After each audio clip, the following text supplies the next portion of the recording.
Hey everyone, I'm really big into role-playing, and one system I use frequently is Pathfinder. Pathfinder was originally a Dungeons & Dragons 3.5 offshoot that has kind of taken on a life of its own. One of my favorite supplements in recent years for Pathfinder was horror adventures.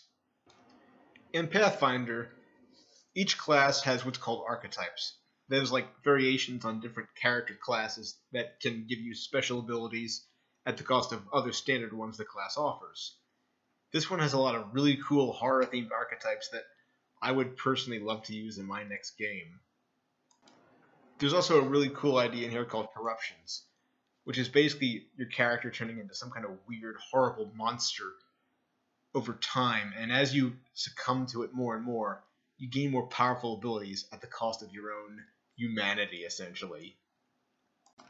There's also a bestiary with some really cool horror creatures, like a serial numbers filed off version of the xenomorph creatures, plus a few other fun things.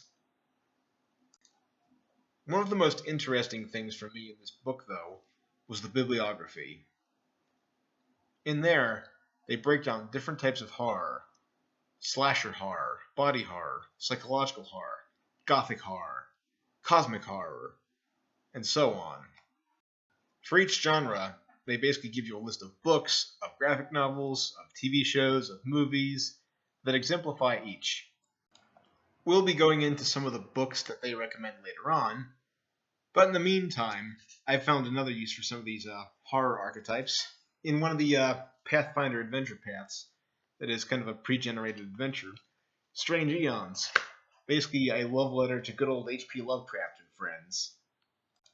I'm also reminded of a classic D&D setting called Ravenloft.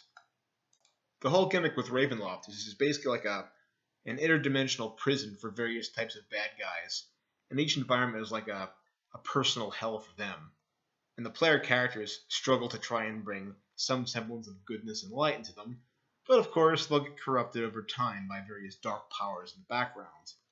Horror Adventures is a good resource for running something like that, or if you want to just throw in some random mythos elements and see if the players can deal with those. At the risk of tipping off my group, I'm not going to go into some of my favorite details here, but I'm sure you'll be hearing more about this in the near future. So, as far as a role-playing resource, I do recommend Horror Adventures.